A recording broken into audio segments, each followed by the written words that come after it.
आज हम मोनोसैकेराइड के कार्य के बारे में पढ़ेंगे। मोनोसैकेराइड के क्या कार्य है ये हम देख लेते हैं।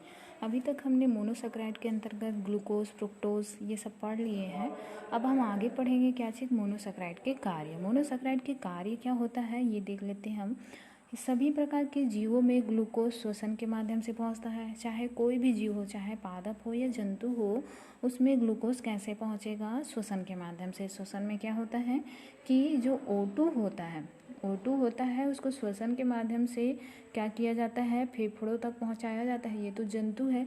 और पादपों में भी क्या होता है? श्वसन के माध्यम से क्या किया जाता है? उसकी बॉडी में पहुंचाया जाता है। और CO2 को श्वसन के माध्यम से छोड़ा जाता है।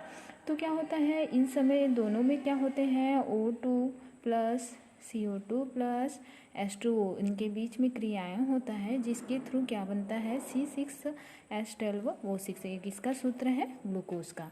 तो जो ग्लूकोज के माध्यम से क्या होते हैं? ग्लूकोज श्वसन के माध्यम की तरह कार्य करते हैं और ये विघटित होकर जैविक कार्यों के लिए ऊर्जा देता है। जैसे ही विघटित होता है तो जैविक कार्यों के लिए ये क्या करते हैं? ऊर्जा देते हैं, जिसके कारण से जीवन यापन से संबंधित सभी क्रियाएं सुचारू रूप से चलती है। इसके कारण से, ग्लूकोज के कारण से एनर्जी जब हमको मिलता है तभी हम कार्य कर सकते हैं। पौधे को एनर्जी मिलेगा तो वो कार्य कर सकता है, जंतु को एनर्जी मिलेगा तब कार्य कर सकता है। अगर उसको एनर्जी ही नहीं मिलेगा तो कार्य कैसे मिलेगा? कार्य कैसे कर सकता है? तो वो एनर्जी कहाँ से मिलता है? ग्लूकोज से। फिर देखते हैं ग्लूकोज, फ्रुक्टोज और ग्लाइलैक्टोज जैसे हेक्सोज प्रकृति के जो मोनोसैकेराइड होते हैं वो सर्वाधिक भोज्य पदार्थों में पाए जाते हैं।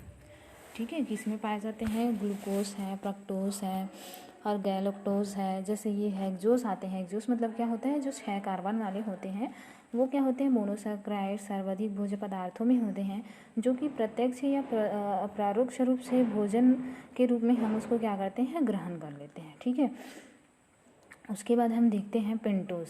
पेंटोज नामक जो शुगर होता है वो न्यूक्लिक अम्ल के घटक होते हैं। किसके घटक होते हैं? न्यूक्लिक अम्ल के। जीवों में वसा तथा अमीनो अम्ल का निर्माण ग्लूकोज जैसे मोनोसैकेराइड से होता है। अगर जीवों में वसा का निर्माण हो रहा है या अमीनो अम्ल का निर्माण हो रहा है तो वो किसके माध्यम से होगा? ग्लूकोज के माध्यम से होता है। पांचवा हम देखते हैं विटामिन सी के जो निर्माण है उसके लिए भी क्या आवश्यकता होता है? ग्लूकोज आवश्यकता होता है। ग्लूकोज, फ्रुक्टोज तथा गैलेक्टोज जो नामक होते हैं, मोनोसैकेराइड होते हैं, सभी जो जंतु आहार के रूप में क्या किए जाते हैं? ग्रहण किए जाते हैं। ठीक है, सभी के लिए इसको क्या किया जाता है? मोनोसैकेराइड बहुत ज़्यादा जरूरी होते हैं। ठीक है, और हम जान सकते हैं कि ये क्या होते हैं? ग्रहण करते हैं। गैलेक्टोज और फ्रुक्टोज यकृत के अंदर ग्लूकोज में बदल दिए जाते हैं। जब यकृत में जाता है तो ये गैलेक्टोज और फ्रुक्टोज को किस में बदल दिए जाते हैं? ग्लूकोज में बदल दिए जाते हैं। नेक्स्ट हम देखते हैं ओलिगोसैकेराइड। ओलिगोसैकेराइड क्या होता है?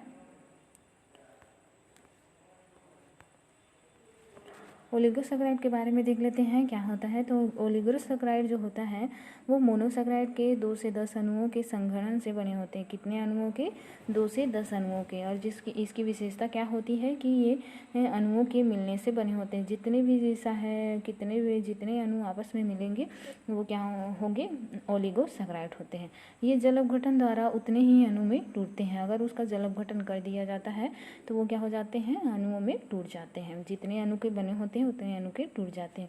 और ये जल में भी विलय तथा मीठे स्वाद वाले होते हैं। जल में विलय होते हैं, मीठे स्वाद वाले होते हैं, ठोस तथा रवादार भी होते हैं।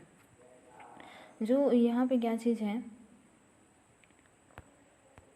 ग्लाइकोसिडिक बंध और ओलिगोसैकेराइड का निर्माण दिया है।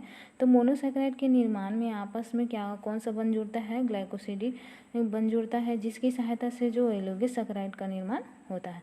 जिसमें मोनोसैकेराइड के अंतर्गत क्या आते हैं? एल्डिहाइड RCHO या कीटोन को बोला जाता है RC++O। इस तरह से ये क्या होते हैं? यौगिक आपस में किसके माध्यम से जुड़ते हैं? OH के माध्यम से जुड़ते हैं। और जल के एक अणु के निष्कासन के पश्चात क्या बना लेते हैं? ये बंध बनाते हैं। क्या? कौन सा बंध? ग्लाइकोलिडिक बंध बनाते हैं, बंध बनाकर जुड़ जाते हैं।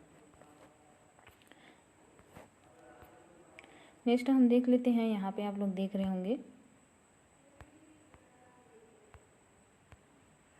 तो यहाँ पे आप लोग देख रहे होंगे कि इस तरह से ये पाया जाता है। ग्लूकोज का बन इस तरह से बना होता है। इसमें कार्बन कितने हैं, 1 2 3 4 5 6 कार्बनों से ये क्या होते हैं, मिलकर बने होते हैं। ठीक है, 1 2 3 4 5 और ये 6, इस तरह से 6 कार्बन मिलकर बने होते हैं और एक कीटोन समूह भी जुड़ा होता है। इसमें फ्रुक्टोज में देखते हैं तो ये भी 6 कार्बन है, 1 2 3 4 5 और ये 6 कार्बन होते हैं। और इसमें भी क्या जुड़े होते हैं, यहाँ पे कीटोन समूह जुड़ा होता है। ठीक है, इस तरह से जुड़े होते हैं।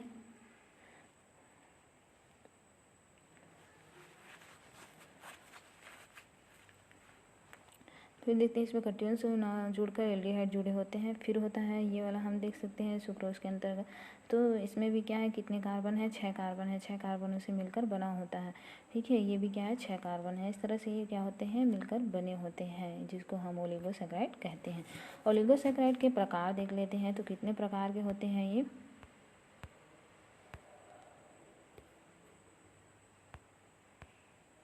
ओलिगोसैकेराइड के प्रकार देखते हैं तो ओलिगोसैकेराइड में उपस्थित मोनोसैकेराइड की संख्या के आधार पर निम्न प्रकार के होते हैं। पहला तो होता है डाइसैकेराइड। डाइसैकेराइड मतलब जिसमें 2 अणुओं के संघनन से बनते हैं। ठीक है, 2 अणु आपस में मिलेंगे तो उसके ओलिगोसैकेराइड बनते हैं, जिसमें क्या आ जाते हैं, यहाँ पे C6H2O N को डाइसैकेराइड कहा जाता है। डाई मतलब पीछे में लगा होगा, डाइसैकेराइड। तो इस तरह से ये इसकी संरचना बनती है, जिसमें सुक्रोज है, लैक्टोज है, माल्टोज आ जाते हैं। ठीक है, नेक्स्ट हम देखते हैं ट्राइसैकेराइड। मोनोसैकेराइड में क्या आ जाते हैं, ग्लूकोज आ जाते हैं, लेकिन अगर डाइसैकेराइड में क्या आ जाएंगे, माल्टोज, सुक्रोज आ जाएंगे। ठीक है, उसके बाद देखते हैं ट्राइसैकेराइड। ट्राइसैकेराइड में क्या आ जाएंगे, मोनोसैकेराइड के 3 अणु जो होंगे वो आपस में संघनित हो जाएंगे, ग्लूकोज ग्लूकोज ग्लूकोज इस तरह से। ठीक है, तो ये उसके संघनित होने से क्या बनता है, ट्राइसैकेराइड बनते हैं। इसमें जल अपघटन कराने पर मोनोसैकेराइड के अणु आपस में इसके 3 अणु बन जाते हैं। रैफिनोज इसके एग्जाम्पल है, जिसका जल अपघटन किया जाता है तो ग्लूकोज, फ्रुक्टोज और गैलेक्टोज से मिलकर बना होता है। फिर होता है टेट्रासैकेराइड। टेट्रासैकेराइड के अंतर्गत ये मोनोसैकेराइड के 4 अणु होते हैं और ये आपस में मिलने पर क्या बनाते हैं, सामान्य सूत्र बना लेते हैं, जिसमें आ जाते हैं स्क्लेरोज, स्टैकियोज है और स्क्लेरोज, लहसुन, प्याज, ये सब में पाए जाते हैं। पेंटासैकेराइड में 5 अणु पाए जाते हैं। ठीक है, 5 अणु पाए जाएंगे, जो वर्बिस्को नामक जो पेंटासैकेराइड होते हैं उसमें पाए जाते हैं।